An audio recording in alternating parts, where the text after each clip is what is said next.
Good evening, everyone. Thank you so much for joining us tonight for a special lecture. This is Phil Chu, the head of graphic design at Penn State. This is our first Stuckeman lecture series in 2022 by the Department of Graphic Design. Our first week of spring 22 went incredibly well. I am extremely thankful for my faculty and students, how patient, how calm they are. I am confident our thriving moment will continue with your hard work and support, no matter what's ahead of us. With a beautiful snowfall in Happy Valley over Sunday night and Monday morning, we honor the life and legacy of Martin Luther King. To remark our celebration of him, our department is proudly present the virtual lecture by John Key. Thank you, John, joining us tonight. Let me hand this over to Emily Byrne to introduce our special guest, John Key. Thank you. Hi, everyone. Welcome. I'm so thrilled to introduce our guest speaker, artist and designer John Key, who will be sharing his talk, Designing to Amplify. I was introduced to John's work a few years ago, and I have been so inspired by the scope and impact of his work and his ability to work across media and disciplines, including painting, design, advocacy, and more. Jonathan Key is an artist, designer, and writer, originally from Seal, Alabama. After receiving his BFA from RISD, John began his design career at Gray Advertising in NYC, before moving on to work with HBO, Nickelodeon, and the Public Theater. Now he is the co-founder of the Brooklyn-based design studio, Morcos Key, with Wael Morcos. As an educator, John has taught at Micah, Parsons, and currently teaches at the Cooper Union and SVA. He holds an MA in design research, writing, and criticism from SVA from the class of 2021.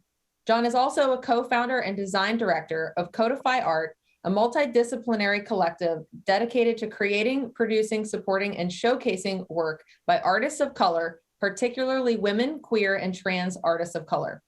John was selected for Forbes 30 Under 30 Art and Style list for 2020 and was the Frank Staton Chair in Graphic Design at Cooper Union from 2018 to 2019.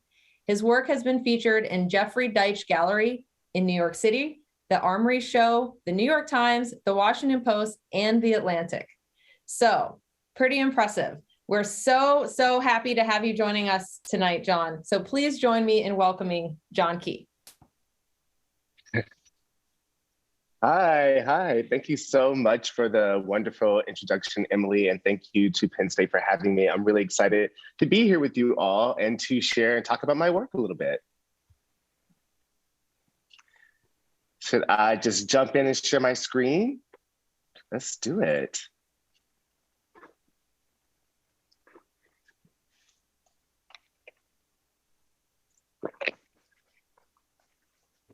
Hello, hi everyone. Again, my name is John Key. I am located currently in Bushwick in Brooklyn, in New York, and I'm super excited to be sharing my work with you today. So let's just jump into it. So I'm originally from Seal, Alabama. It's a super small rural town, and that's where I first learned about art. My mom would set up a arts and craft table for me and my twin. I have a twin, Jared, when we were younger, and we would just make things. And that kind of love of making things turned into doing church choir, doing piano lessons, playing the trumpet, doing theater camp, and this kind of love of art. And I guess one of the things I really learned at an early age is that there's so many different ways that you can express yourself through art. And that was really important to me. And I really wanted to continue my journey in life and trying to figure out how I can do that. So I ended up at RISD, Rhode Island School of Design for graphic design. And here I really started to question, what does it mean to be a graphic designer? I was making work at school.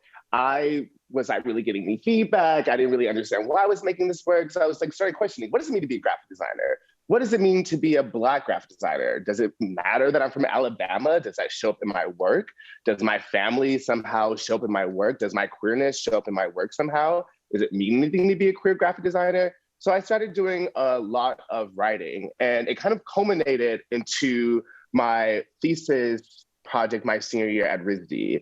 And so this is, I made 2 books. One book was about my own personal narrative, kind of answering these questions about my identity, where I'm from, and who my family is, how that impacts my work. And as you can see here, it was a mix of collages. So there were collages that I used photography that I found myself, or took myself, or photography that I found in like Library of Congress or online, and then put my own text and my own writing inside of this and kind of intertwined it together. And so this was a really important project for me because it was the first time that I ever written anything like this for myself. And it was also the first time that I really realized that, wait, there's obviously so much visual language that I have for my work. There's so much inspiration for where I come from, and that this could really be the basis of what I want to continue focusing on. And so one part of the book was me doing work about myself, my own personal history. And the other book was me questioning, asking other people to describe something about on their physical body that related to their identity, that related to their heritage, that related to their family. And so each of these kind of photographs that you see here, I have the model set up the photograph, or actually I kind of interviewed the model and asked them a few questions. And then I kind of left the room and let them like kind of talk to themselves. And then we listened to the writing together. And then we picked a quote that reflected, their identity and their story the best. And then I projected that quote into their body and took a photograph. It was actually my twin.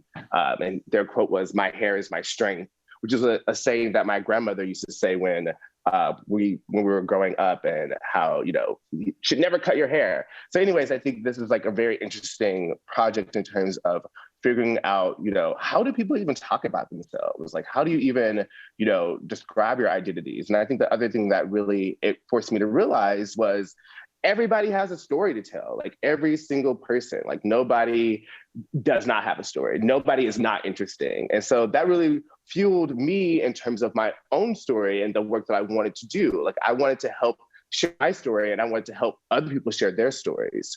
And from this process and this project and this writing and these collages and all of that, I kind of distilled my work and these ideas into 4 pillars of my identity, which is Blackness for my race, my community, family, like my bloodline, my ancestry, my legacy, Southernness, like I said, I'm from Alabama. And I grew up on a farm, basically, with trees and cows and horses and all of that. And queerness and my sexuality and how I perform in the world, who I love. How does all of this actually make up me as a person? And then I moved to New York. So in New York, I was continually trying to figure out, how do I answer these questions? I did more writing was in New York. And like Emily said, my first gig in New York was at Great Advertising. Actually, my first gig was an internship at Spotco, which was the place that does all the Broadway theater advertisement, which is really exciting because I love theater. And then I moved on to Great Advertising. And then from there, I worked at HBO, I worked at A&E, I worked at a startup, and really, again, trying to figure out, what is it that I want to do? How is it that I want to actually tell my story? What kind of graphic design work that I want to do? And while being at Gray, I really worked on some really fantastic clients like Robitussin and Emergency. But the client that I was really the most excited about was the Whitney Museum, and we helped brand their campaign from the meatpacking, or for the Upper East Side to the meatpacking. And I think that was a really big change for me, working with a museum, working with artists, working with paintings, and my design work, working with these institutions that have a history of celebrating and talking about art, really made me realize that I really wanted to focus on arts and cultural as well. So from there, we started Morcos Key. And I met my partner, Y.O. Morcos. Here he is, here we are. This is our glamour shot from our studio. We met at RISD, and we started working together when I was an undergrad, he was a grad student, and was working together ever since then. We both moved to New York, we continued to work together, doing projects together. And I'm gonna kind of give a brief overview of some of the projects that we do. So these are some of the earliest collaborations that me and Wael did, which were posters. And so this poster on the left was actually for Brown University production workshops, and it was for the play Equus. Like, I love theater, like I'm a theater kid, like I mentioned earlier. And so that was a really exciting collaboration. This was, the poster in the middle was for Artists Against Police Violence, which was a arts collective started by a few of my friends, Just X Chan and Maya Meredith. And the whole point was, we were responding to the police brutality that was happening in 2016 and really wanted to galvanize our skills as makers and creators to actually say something, do something with our voices. And then the poster on the right is an Arabic glyph that Wael created. And so a lot of our studio does a lot of Arabic typography. We do a lot of client work with institutions in the Middle East, which is really exciting to kind of have these two languages that we're always kind of working within. This project is for Slay, which is a Black queer media company, and their whole purpose was to amplify and elevate the voices of Black queer people on film and TV and web series, doing music videos and creating a platform for all of this content to exist. So we were responsible for helping them come up with the name, helping them brand themselves, helping them do the identity, helping them come up with the style guide. And we love the idea that we wanted the word slay to be written exactly how people say it and actually allow the typography to reflect the diversity that we see in our community. And then, so Slay it's like a digital platform, but there's also been these in-person events called Slay Fest, which happened at BAM in New York. And it was like a 2-day, 3-day festival. And then it had all these musicians and artists and performers and workshops and lectures and talks, really, again, elevating and inspiring and amplifying our community. We were invited by the Studio Museum in Harlem to create some branding for their 50-year anniversary of their gala and do some branding of the gala work. I just love this picture. I mean, the Obamas, we miss them, we love you. But it's very exciting, again, to work with the Studio Museum in Harlem, which is like the premier kind of African-American art institution in the country. We worked with the Cooper Hewitt Museum and Ellen Lupton to create this exhibition called Here See Play Sound, which was geared towards kids and them exploring how sounds work, from digital sounds to analog sounds. And really, our job was to create all these graphics, to create these interactive touchscreens, and to kind of figure out a strategy of how someone would navigate the space and create sounds together. A lot of the work that we also do is type design work. And so this was a typeface that we created with Michael Beirut's team at Pentagram for the Emmanuel 9 Memorial. Again, I'm sure we remember the kind of senseless, brutal killing of these 9 people at this church in South Carolina. And so we were asked to create a typeface that will be used for the memorial that's coming and being built currently. And so we were really inspired by some of this kind of hand-done Black lettering that was inside of the church, that was on these stained glass window panels, and wanted to figure out a way that we could bring all of this kind of typographic history that's actually in the church to life into a typeface that can be used and then chiseled eventually on the side of this memorial with the names of all of the victims. Another project that I'm gonna go a little bit in depth on is the 10th Magazine. So the 10th Magazine is a Black queer fashion and lifestyle magazine founded by these gentlemen here, Kari Sept in the middle, Andre Vernon in the top left, and Kyle Banks in the bottom right. And the 10th Magazine's whole goal is to show that the Black queer community is not a monolith, and to really showcase all the various different intersections and histories of Black queer people. And so this issue, I've been working with them for years now, and this is one of the, I guess the 4th issue that we did that was about kind of Black queerness and intersecting with technology. And so, we're really inspired by the kind of old Apple interfaces and how we can kind of merge this digital kind of vocabulary to a print material, a print culture. And, with the photo shoots, with the images and all of that, how can we use like very familiar technological interfaces to actually house the content? Like instead of having columns of text, can this text now be in these text boxes and window frames? Can the quotes be in a kind of text box pull out on top? Can we have our images floating in their own individual windows? You know, and one of the things that I love about working with the 10th magazine and working with them for so many years is that they really highlight stories of things that I didn't even know about. For example, like this story is called Malcolm Gamer X, and it's really talking about how the gaming community and the gaming culture is not as liberating and open and free as I would imagine. You know, I thought that gaming world kind of made a space for everyone. And like, you know, this story is really about the challenges that Black and POC and queer players face as they, you know, are still trying to explore this world. One of the other things that I love about the 10th magazine is that we get to collaborate with really amazing designers like Hood by Air. We get to work with amazing photographers like Harvey Jackson, Camilio, Marcus Branch, to really punctuate, you know, all the stories and the narratives that are coming to life within each of these issues.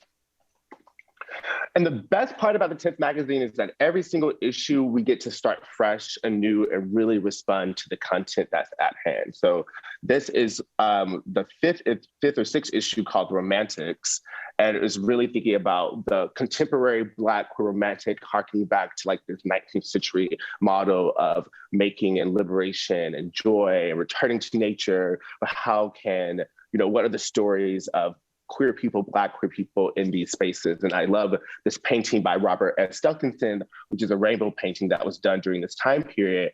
And, you know, I don't know that Robert S. Stuckeman was queer, but I just love that kind of like this connection of this icon of the rainbow being this queer image and kind of with this Black painter during this time. And so, like I said, each issue we really get to respond and create a new typographic palette, create a new color palette, create a new kind of grid each time, and how for this issue, we could be a little bit more flourishy. We can be a little bit more ornate in how some of the typographic solutions come to life. And playful. I think that's one of the things about the 10th magazine is that, you know, we are able to really interrogate and queer these stories that, you know, maybe you never heard of before. Like the story King Ross Sumaba, which is about this person who dresses up as a king and kind of lives his life in this kind of fantasy world. And I just love the kind of how powerful that is, kind of harkening back to ancestors and recreating and recontextualizing your own history. Other things like with the 10th magazine is that obviously it has a very high emphasis on fashion, and we get to work with amazing models like this amazing trans model, Michelle Michelet, who is in this house in Hudson that used to be kind of a safe house and a hotel for Black people during the 1910s, and how, you know, now it's kind of a little bit dilapidated, but kind of us going in as a 10th crew and adding our own kind of modern interpretations of what would have happened in these spaces, I think is really beautiful. Yeah. And then this issue is called Cali Cod, and it's kind of West Coast insecure LA aesthetic meets kind of Cape Cod narratives and also aesthetic. So this issue was actually kind of like a celebration for everybody who had been working on the magazine over the years. The kind of entire 10th team went to Provincetown and made this issue and kind of relaxed and celebrated together. And, you know, I think that's really fun. Like, you know, after working so many years of creating this object, it's nice to be able to also create an issue that kind of celebrates the content makers and the creators who are also making this come to life. And it's, you know, rather large community, right? Because you can't really do it all alone. But, you know, I love, again, like kind of vocabulary here, like waves and water and beachy and sands and relaxation. Also, partnering with kind of these stories of port towns and, you know, port towns being spaces in the past where slaves would have at some point entered or gone through. So you know, there are also stories kind of highlighting the history of Black people there in these spaces that feel very they feel very white, you know, as you go there. Also, I'd like to call out the artwork here is by my twin Jared Key, which, you know, they're a really amazing artist, and really their artwork really punctuated this story and talking about what does it mean to be free, and kind of the modern day interpretations of these spaces and the journeys. And yeah, I mean, so you have those stories, but you also have this kind of matching with joy, matching with kind of vacation, and playing on tropes of kind of queer sailormen as well. But yeah, so that's the 10th magazine, which, you know, I love working the 10th magazine. We're working on another issue right now, and they're also kind of developing an academy of sorts to actually start, you know, archiving and creating a pedagogy for documenting Black queer stories. And speaking of documenting Black queer stories, another book that we worked on recently that came out a couple of years ago is the book Black Futures, which was edited by Kimberly Drew and Jenna Wortham. And, you know, we were invited by Kimberly and Jenna almost, I guess, you know, it was like a three-year long process and project to bring to life this publication that features over 100 artists and photographers and writers and Black thinkers, and under kind of this frame of what does it mean to be Black and alive today, and what is the future of Blackness and Black creativity. And in many ways, this book acts as a time capsule, it acts as an archive, it acts as a stamp on a moment in time, and really reflecting on the productions of all of these creators that, you know, are in the world living today, making amazing work, like Jonathan Lyndon Chase, who I love, or Solange Knowles, who we all love. And I think it's very, you know, this is a super rewarding project. And the, you know, process of this was, again, you know, working over 3 years, really trying to figure out how do you conceal and connect all of these different types of pieces of information. And one of the things that we were really inspired by was how Kimberly and Jenna met. They met on the internet, they met via Instagram. And we were wondering, could this book have some of that kind of internet culture, this idea of having, you know, a browser window open and having multiple tabs open at one time, and being able to flow from one section to another section quite seamlessly.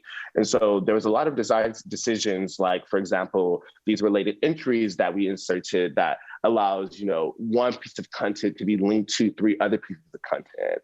Or, you know, like having these names on the side as a tagging system. So you can kind of quickly flip through on the corner of the book and kind of find the artist or writer or photographer or painter that you wanted to read about.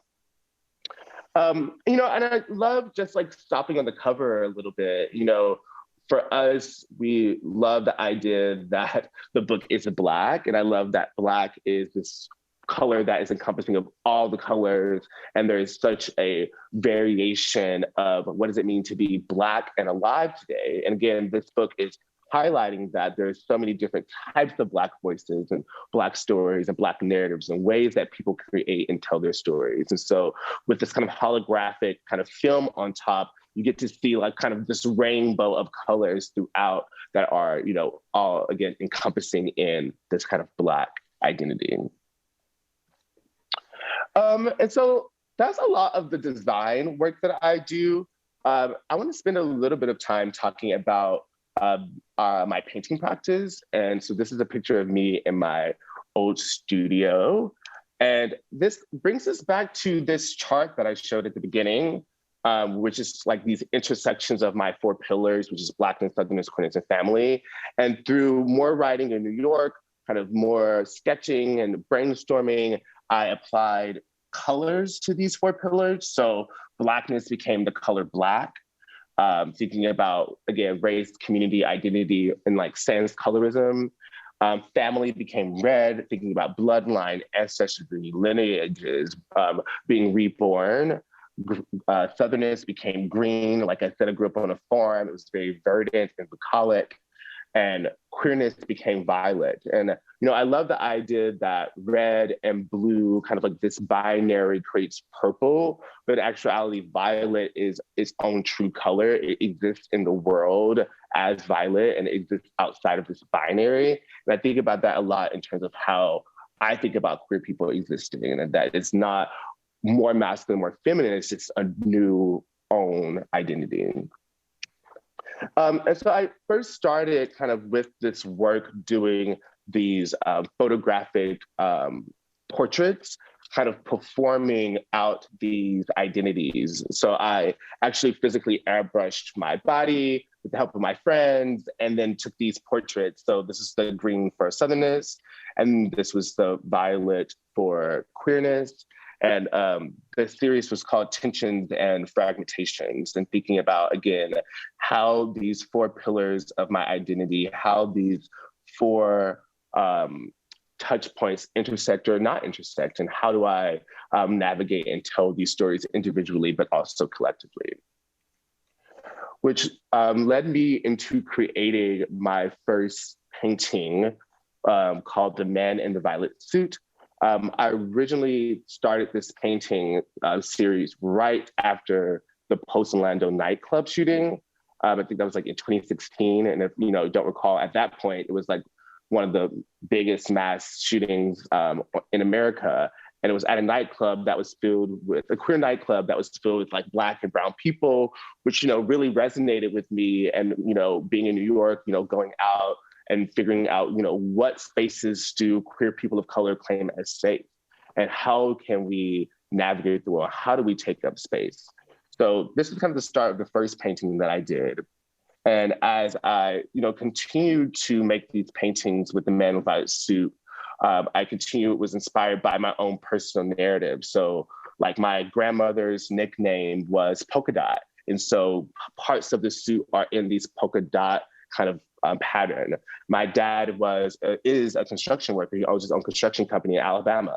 And he used to wear these and still wears these kind of plaid that I call uniform to work every single day. And so how these two people, the patriarchy and matriarch side of my family, coming together in this one body and this one frame. And so the beginning of these paintings, you really see the figure kind of adjusting and tilting to like these voids, these spaces, these environments. And then I start to really refer to art history and thinking about landscapes and thinking about how have people showed freedom in paintings in the past and in green spaces. So I was really inspired by these Hudson River School paintings that really, the Hudson River School kind of make these beautiful large landscapes of America that kind of made up, that kind of, again, project and propagate manifest destiny and kind of erase any history of any kind of indigenous people that were there, any of the people there that was working the lands. And so how can I recontextualize these paintings with my own image, my own patterns, my own visual vocabulary? And then how can I actually insert this character, the Man in the Violet Suit, into this landscape? And so from the kind of exterior space to the interior space, where does the Man in the Violet Suit live? How does he live in private spaces? What does his home life look like? And I start to, in the painting on the right, start to bring in my family portraits and start to think about people outside of myself who really have created, who created me and make me who I am. And so again, more kind of interior spaces of the Man in the Violet Suit on the bed.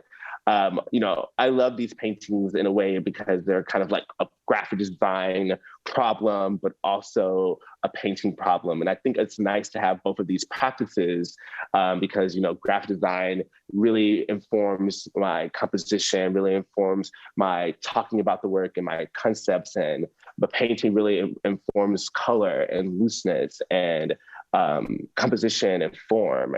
And so I think it's kind of a nice balance between them two. And that's continued to move through kind of my paintings. Like these are paintings all, over several years. But these two paintings are just kind of these busts of the man in the violet suit outside of the suit, and what does he do in spaces when he's alone and when he's private? How does he take care of himself? You know, what does self-care even mean to this person? And yeah, and like as you can see, there's a very consistent color palette throughout all of these that link the paintings and that link the form together. And you know, really throughout all of these processes, through painting, through writing, I've really become more confident in myself and being able to really articulate who I am and what I want. And then of course, I have to paint my family. I think this is a painting of me and my twin, Jared and I, both of us queer in these suits.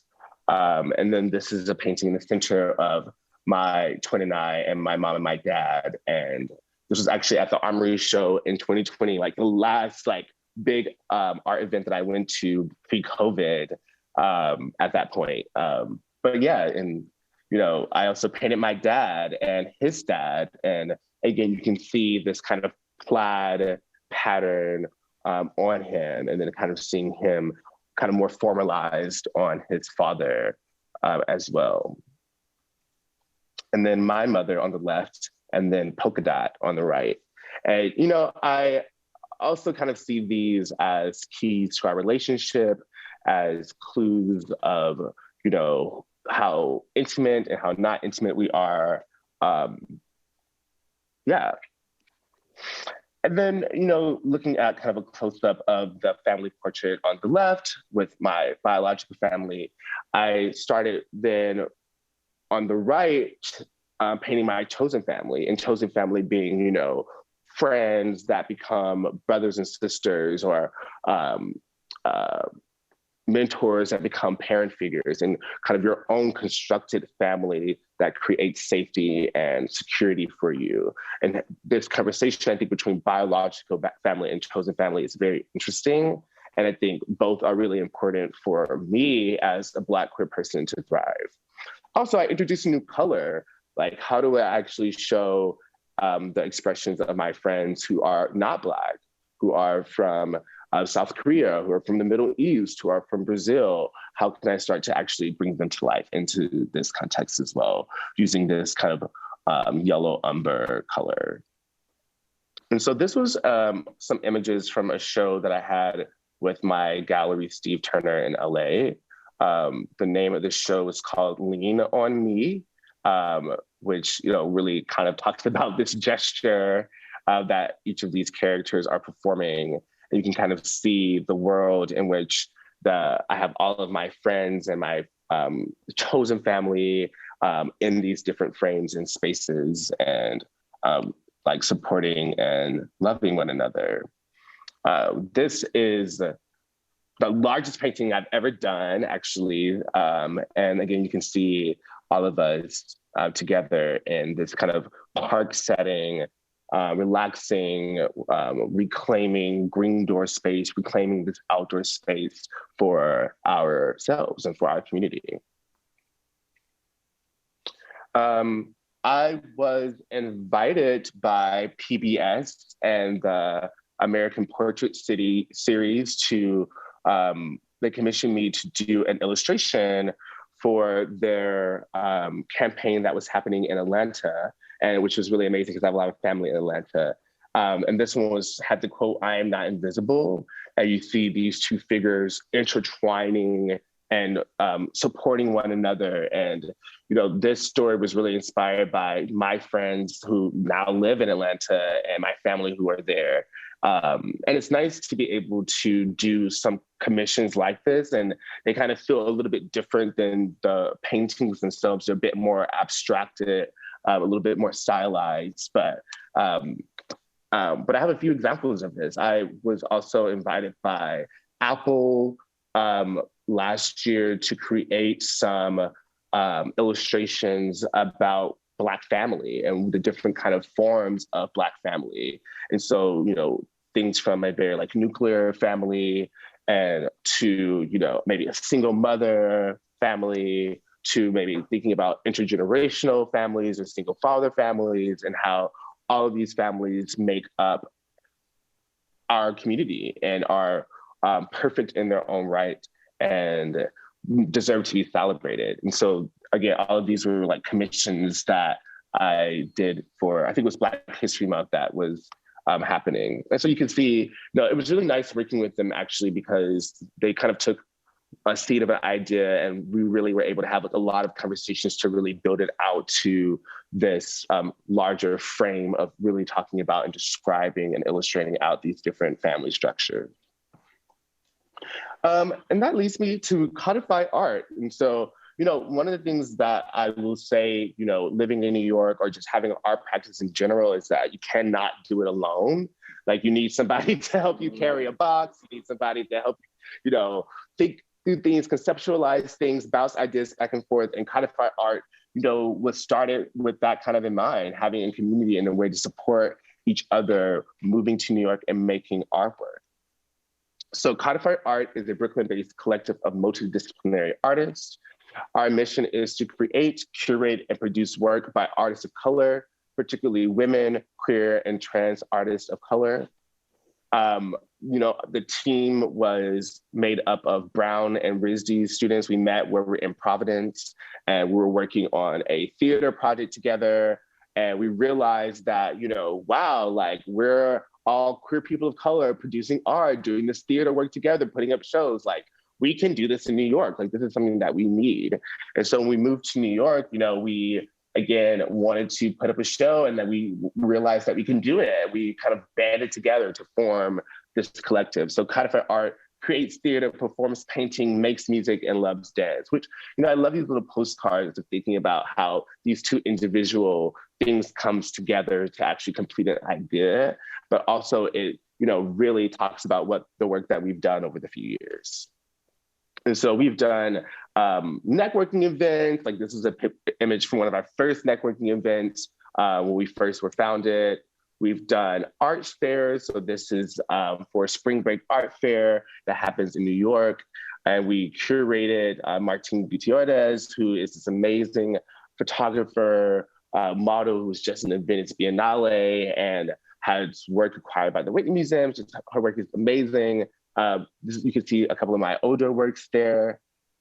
We did another exhibition that was really focusing on Korean diasporic artists, curated by our arts collective member, Sun Kit, that we love. And, again, like having these art events, like this was all pre-COVID, but having these arts events and having these gatherings together to build community, to have a laugh, to bring joy, to actually meet people and figure out who the artists are and figure out who's in your community are really important and really allowed us to, know that we're not alone. Other work that we've done, this was from a couple of years ago. We did a workshop at the Whitney Museum.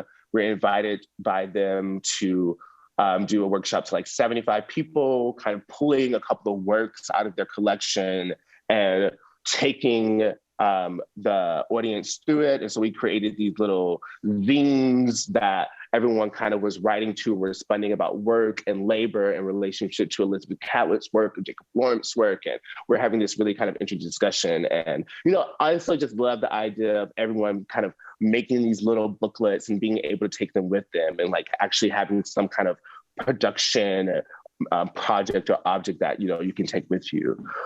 Which kind of leads me to the zines that, I created while being in codified art. So again, if we go back to 2016 or 2015 and thinking about kind of the first instances of police brutality that were getting major coverage with like George Floyd and, there's so many names that, at this point, but this was a project that I did kind of processing the kind of visual history of police brutality over the years. And so thinking about, for example, Trayvon Martin at the bottom and Emmett Till at the top. Emmett Till was a young Black boy who was killed in 1955 by a white mob.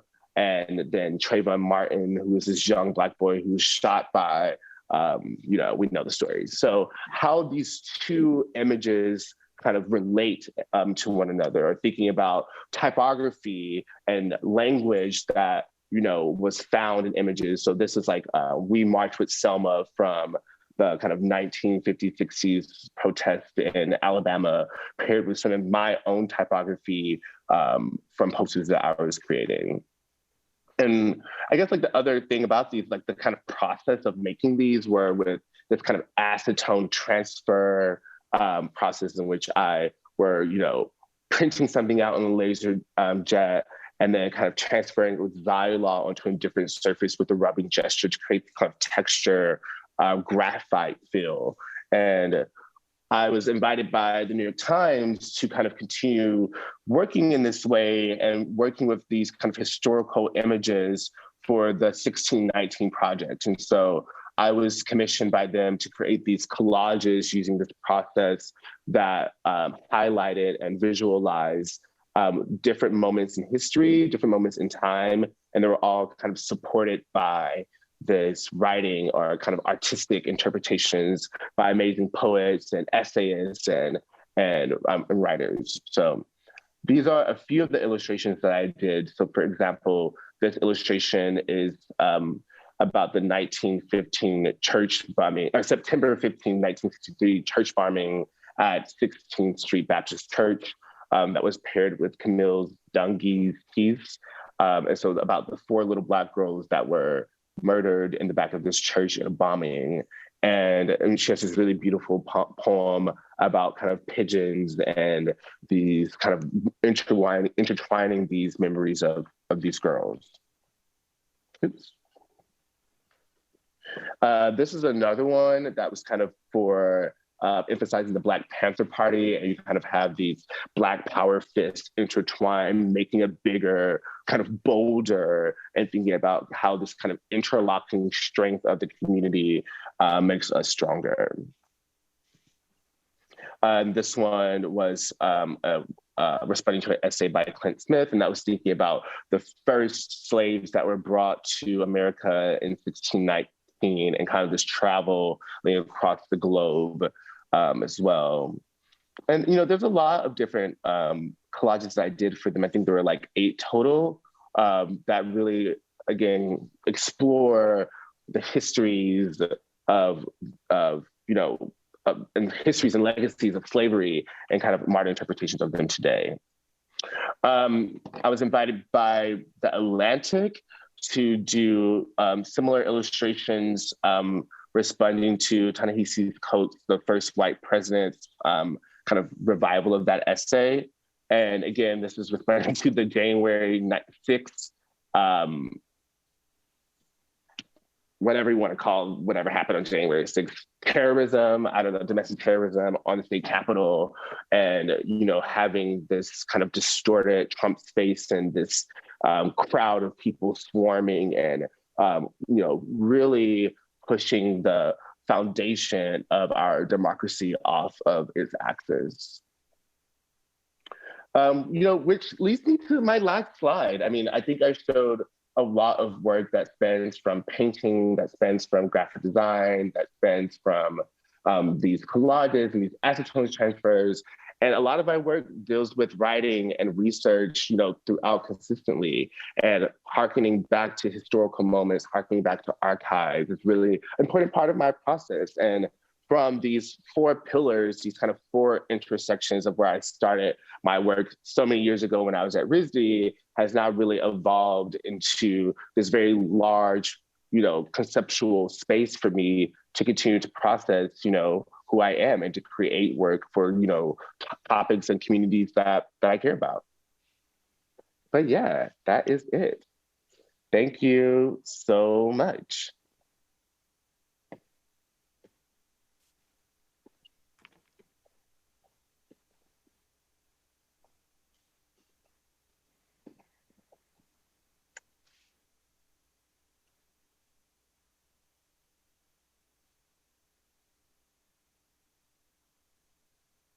Hi. Thank you so much, John, for sharing your incredible, inspiring work with us. And I would like to invite any of the viewers that are joining us, if you would like to ask questions, feel free to put those into the chat function, and I will be able to ask those questions in a minute. And meanwhile, while you're thinking of questions, we have some Penn State graphic design students who would like to ask some questions. So if you all would like to take it away, Connor, would you like to start? Yeah, I can take it away. Hi, John. I'm Connor. Hi. Hi. My question for you is, and this is coming from a place because I do a lot of art on the side, and I think a lot of people in the program do as well. But I wanted to know how you separate your art and design practice and kind of what you identify as the parallels and differences between those two like fields and spheres, I guess. Yeah, absolutely. I mean, I think that's a very interesting question. Like, you know, one of the things that I think about, like, particularly like running a graphic design studio, you know, graphic design to me is a service. Like, it is meant to help a client, help somebody else, help tell their story, help showcase their work, help build their brand or build their exhibition or wherever it might be. Versus art, you know, is truly for myself. And like my painting practice specifically, you know, was built off of my own personal writing, was built off of my own personal kind of questioning of, you know, what do I care about? And I think they both inform one another. I think it's not like one or the other. That's why, I mean, I love doing both. And then kind of like the illustration thing is like something a little bit in the middle of these. And I'm like really particular actually about kind of the illustrations that I do, because like those digital illustrations I was showing, you know, years ago, it was like a big part of my process to kind of sketch by hand and then actually illustrate the whole painting out in Illustrator like perfectly, and then paint it. So I kind of had all these illustrations that no one was seeing. But anyways, the illustrations is kind of a very, I decide if I want to do it based off what the work is and like what the collaboration is and how it's going to be used. Thank you. Wait, am I allowed to ask like a small follow-up question? Or? Yeah, it was like, did I answer all of your question? I feel like there was another part of that. Well, I mean, I think you pretty much answered the first question well, but I just wanted to know like specifically how your process is different when you're like conceptualizing for design versus like art. Yeah, I mean, in some ways they are different because with like, for example, painting, I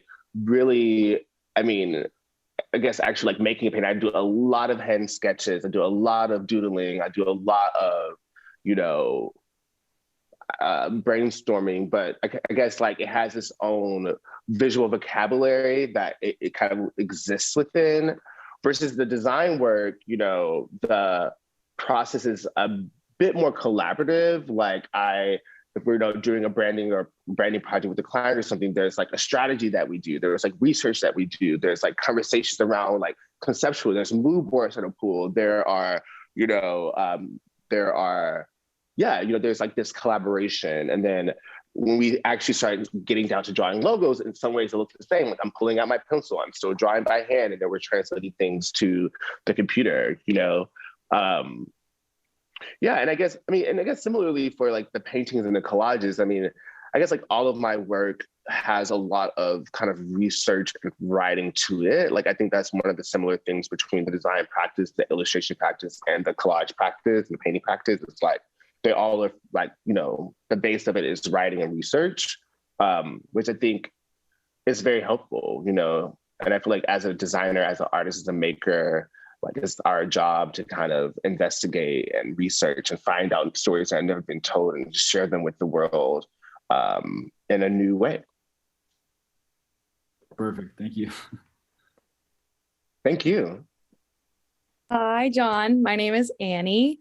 So your editorial work tells a really beautiful story about like the Black LGBTQ community and their experiences from so many different perspectives. What I'm really curious about is your ideation process when you're conceptualizing new issues, specifically like the 10th magazine. I'm just really curious about that. Yeah, I love that. So like the 10th magazine is kind of amazing. It's like a really amazing project because one, it's like a passion project for everyone involved, which I think makes the work very different. You know, I think everyone is way more open to collaboration. Everyone's way more open to, you know, there's no agenda. Like we were really making it up together. And so Harisep, the kind of creative director, chief editor of the magazine, every issue, you know, he has idea in mind. He does like a mood board, like a really, really loose mood board that he pulls together. And then typically we have a conversation about it before there's like any photographers, anything is happening. We'll discuss like, you know, what the goals are and what the stories are and what he's envisioning and what kind of writers he wants to bring on. And from that moment, I then do my own mood board. And it's kind of like this collaboration of us like sifting and finding and pulling images and inspirations from a lot of different places. And I guess, you know, like each issue shows like a lot of the inspiration comes directly from what the stories are. So each issue is really able to morph and transform to be wherever it needs to be for that time. You know, there's not a masthead, there's not a brand style guidelines, you know, it really is this kind of flexible, malleable editorial form, which is very, very rare in this space, which I think makes it even more special. And yeah, I mean, it's sometimes with the 10th magazine, like, you know, sometimes the team is traveling all over the country shooting things, like, which is amazing. And I'm like, y'all have fun with that. I'm gonna stay in New York and do other things. And sometimes I, you know, go and we do some shoots and I like have art directed a few shoots for them. Like that picture of like the guy with the mask on, like I like was art directing that one. And yeah, and so I think it's a really large team. I think Kari does a really great job of finding amazing talent, finding young queer creatives all over the country and bringing them in. That's really awesome. Thank you so much. Thank you. Hey, John, I'm Dustin. I'm a second year and it was a great lecture. Thank you. So my question is kind of like a question of retrospect. If you could have a conversation with yourself, yourself from 5 to 10 years ago, what would you want that version of you to know that could benefit in the future? Yeah, I love this question. I mean, you know, to be honest, I would tell myself to keep going, you know, to trust yourself, like to trust your story, to trust your, you know, to know that the things that you want to share are important and that people will care. And I think that's like, you know, like having that confidence, having that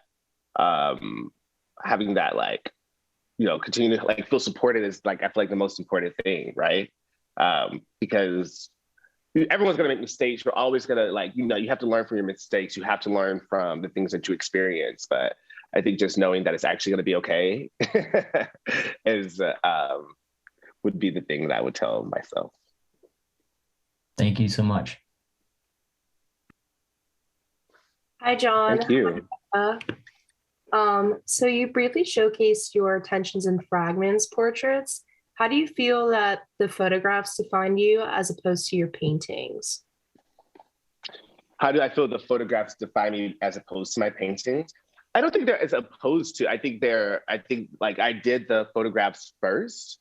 And the photographs were literally like was the first kind of visual interpretation of me taking this writing and these colors and this thinking that I was doing and like doing something with it, you know? And I think that was super informative. And I think from the photographs, you know, like that gave me a lot of visual vocabulary. Like the Man in the Violet suit has to have a high top. He has to have these things like these, like I had all of these, you know, all of these photographs that really end up being kind of source material for the paintings later, you know, and for even collages that I do as well.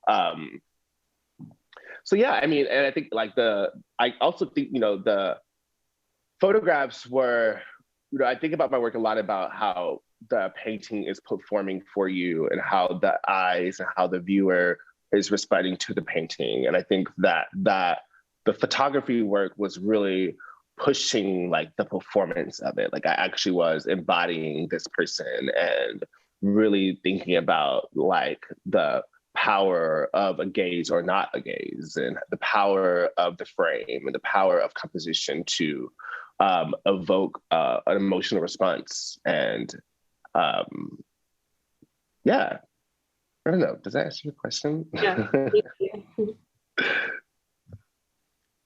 Thank you all for the great questions. So we have some questions in the chat, so I will read some of those. So we have a question from Jalen Bolger. What advice would you currently give a Black designer from the inner city? What were your do's and don'ts that you learned from maneuvering through the design and art industries? Thank you. Thank you, whoever asked this question. I would say find mentors. Like find people around you that you respect, that you feel safe around, that you feel will support your work, that's not even your work, that just support you. And that can be somebody older, that can be a friend, that can be, it's nice to have a lot of mentors. Like I feel like that was one of the things I kind of struggled with when I moved to New York. And I was like, wait, I really don't have any mentors. I have no idea how to navigate the world. Like I don't know how to navigate this space. And I kind of quickly emailed a whole bunch of people with setting up meetings and calls and having these conversations and meeting people that like Maurice Woods, Maurice Cherry, Bobby Martin from Champions of Design, all of these amazing Black designers that were making work in my city. And, every city has Black people making design work. And like, sometimes it might be harder to find them, but they're there. And so I think it's about trying to find people who support you, and also like just doing your work for yourself. Like I think it's really powerful to not wait for, I don't have a client or I don't have this. No, just tell your story, make a book, make a poster, do something for yourself and build your own skills that really, that you get excited about, things that you care about, figure out what you care about. I think that's what people want to hear from you when you're young. It's like, what's cool? What do you care about? What's happening? Like tell us things. And I think that is, that's what I would do. That's how I would tell them. Really, really excellent advice. Thank you, John. Next question is from Dean Carpenter. If you were able to spend a few weeks or a semester with us in residence here at Penn State, what project would you like to work on and why? Interesting. Interesting. I am actually currently in the process of doing a lot of writing research. So I do a lot of that, kind of navigating the histories of Black queer folks and stories through publication and magazines. So starting from like the 1800s and moving into like contemporary culture today. And so I would probably want to spend some of my time like figuring out what people were doing in Pennsylvania, what communities were there making work during this time. Like, could I go into archives and newspapers and find stories about Black queer people there?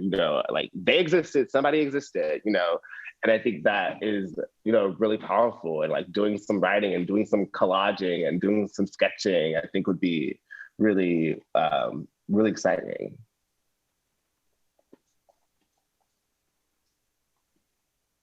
Thank you, Dean Carpenter, for that great question. All right, so next question is from Niles Parker. You spoke about the inspiration of pattern, texture, and color within the work and the evolution of those things. Where do you see yourself going in the future, or would these things look to be constant or consistent throughout your work? Thanks for sharing. Yeah, I mean, the work has evolved a lot over the past few years in terms of introducing different elements and introducing different shapes and forms. And I think the work will continue to evolve. I mean, I don't know that I'm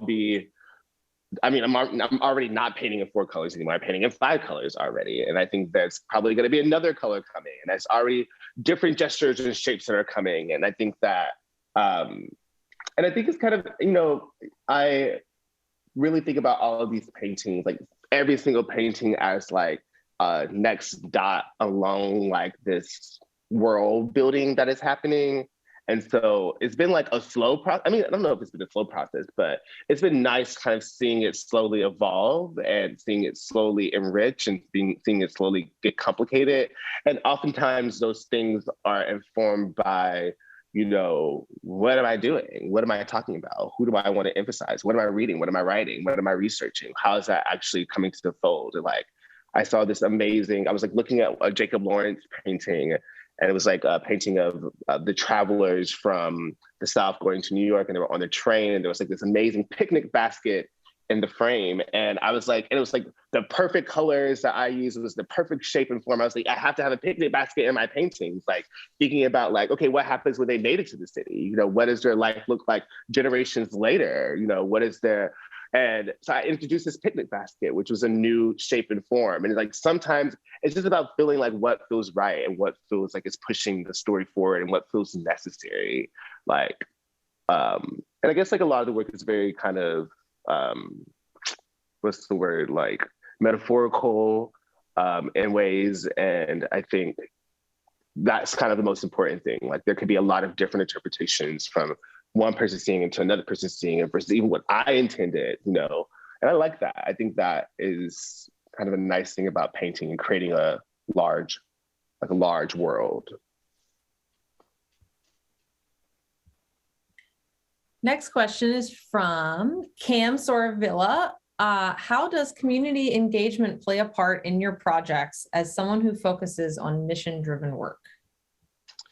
Yes, I mean, community engagement can look like so many different things. And a lot of we work with a lot of nonprofits as our design studio, like Color of Change, like we're doing a couple of projects with them. And, it's just, I don't know. It's just really amazing just seeing what these, like a lot of different organizations are doing and doing our own research and talking to the people who are working there. And then also like with my own kind of arts collective, Codify Art, and actually, not just being a designer, but being an active activist, being an active person that's going out to the street and building community and meeting people and like trying to create this frame or this community. I think it's important. And I mean, like even with, I guess like even with like being like a Black person, a queer person living in New York City, like I really take seriously my responsibility of, doing like the work fair and like making sure the work is as inclusive as possible and making sure the work that I'm doing is bringing in other designers or voices or writers that people aren't talking about. And so, yeah, I don't know if that answers the question, but yeah. We have another excellent question from Alex. Were you ever worried about your identities pigeonholing you as a designer? Yeah, I mean, I think that's something that people like say, like I definitely can see that in some instances, but I guess for me, we're very lucky to think like if you're making really good work for one person, you can make really good work for another person. And being in this kind of arts and cultural space, like some of the work that we do is about Black people or is about Arab people or are about queer people, which we love. Like we want to prioritize that work. That's the work that makes us the most excited. We definitely want to make sure it's done in a beautiful way. But we also do a lot of other projects that sometimes don't get talked about as much, but they, it's a nice balance, I think, in our studio. And I think, like a book like Black Futures, for example, which, was super specifically focusing on the Black community and the arts community, has opened doors for us to do so many other types of books that aren't about that, and it's just because, this is why I tell people, like, if you make good work, like you're gonna get good projects. And I don't think it's about like what the content of that work is. I think that sometimes someone probably will hire me because I'm Black, and sometimes somebody might not hire me because I'm queer. Like that is just the reality of the world that we live in. But at the same time, I want to be able to go to bed at night making beautiful things in the world that I feel super passionate about, that and working with people that want to support and respect me and the work that I'm doing. Awesome. Another really excellent question from Megan Dale. What advice would you give to young designers to help them discover themselves? I would say write. Like, I think that everyone's like, oh, I'm not a writer. I'm not a writer. I can't write. I can't write. Nobody can write. Like, writing is a practice, just like painting is a practice, just like working out is a practice. And, I always find that, like, I used to teach a couple of classes that I like really emphasize my students to write before they made anything. And I think it's a really eye-opening experience, for people to actually be able to say, like, these are my thoughts, and be able to reread them and to believe them and to know that, what you believe in matters. And then I would say, after you write, go find other people that think like you, that are different than you, that are, that can support you, that, you can learn from, right? I think it is finding these validating and safe spaces for you to continue to nurture your ideas that you believe in. Not to say that you shouldn't have people challenge your ideas, right? Because challenging your ideas is also how you grow and learn. And that should also be in consideration as you are trying to figure out who you are trying to figure out what you care about. And it's not, it's not a secret. I think it will be very, it'll be very apparent, And one last follow-up question to that, I think this is a perfect follow-up, and the question is from Epiphany: do you ever feel like you're done designing? Meaning, what is your process for sort of finding your end product when there could theoretically be endless possibilities or outcomes in your work? And I think this might also be a good opportunity to just kind of give us a little bit of a preview into your process, as I know many of our students love hearing about other designers' process. So anything you can tell us about that would be great. Yeah, great question. How do you know when the design work is done? I mean, like, if I'm working with a client on a design project, our studio kind of works in 3 phases. So the first phase would be like strategy, I'm gonna put it in quotes. And this is us listening to the client, researching, asking them questions, finding out who the competitors are, like kind of doing mood boards with them, all like kind of creating like this little deck that we can say, this is what the project is, right? And we kind of create our own design brief. And I think that doing that kind of strategy listening, research portion brings the client and us on the same page and allows us to know, like, these are the goals of the project, this is what we're trying to accomplish. And I think that makes it much easier to know when something is done because you have very clear objectives. And I think, like, once those objectives are clear, you can like kind of like move into the second phase, which is the actual design phase. And, if we're doing a branding logo or something, we actually do the logo, we find the typefaces, we find the color palette, we build the typographic system, we do the social media templates, or whatever it is that they might need. And I think in that process, in that moment, we'll probably go back and forth with the client like 3 times after presenting maybe 2 or 3 directions to them. And that is the moment where we're just going through the process of saying, like, this is what we talked about in phase 1. This is what it should look like in phase 2. Like, do we agree? Let's refine this, make sure we get as close to what we're imagining. And, I don't know how it's done. I think when the client feels like it has achieved what they need, and really when we know that it's achieved what the client has asked for, that's kind of how the project is done, especially for like a design piece. For painting or for illustrations or things, I mean, that's a bit different. I mean, like with my paintings, like I used to, from start to finish, I used to like do a hand sketch, used to do a full Illustrator rendering of the painting with all the dots, everything done. And then that would allow me to kind of decide how final, like what the actual composition looked like in its final state. And then when I did the painting, then I like kind of knew that, when it was done. Now I don't really paint that way. Now I'm doing a lot more. I maybe would do like a small, like 1 inch by 1 inch thumbnail drawing, and then I'll just directly draw onto the panel. And now my process is a little bit more experimental, a little bit more gestural. But I guess it's really because I've just been doing the paintings for so long. Now, like kind of the muscle memory and like the visual vocabulary and everything is so clear to me that I can just do it with my hand. And I still think, you know, a lot of my paintings I find really emphasize composition and drawing. And so I don't know. It's a gut feeling, I guess. It's like, is everything that I need in this composition articulating the story that I want? And the answer is yes. I think like that's good. Like we don't need to do more than that. I don't know. Did I answer the question? Yeah. I think so. I think that was great. Thank you so much, John. And I have to say, your passion for your work is contagious. And I know that I'm feeling incredibly inspired. And I know that many of our students and faculty are probably feeling the same way. So thank you so much for that much needed boost this evening.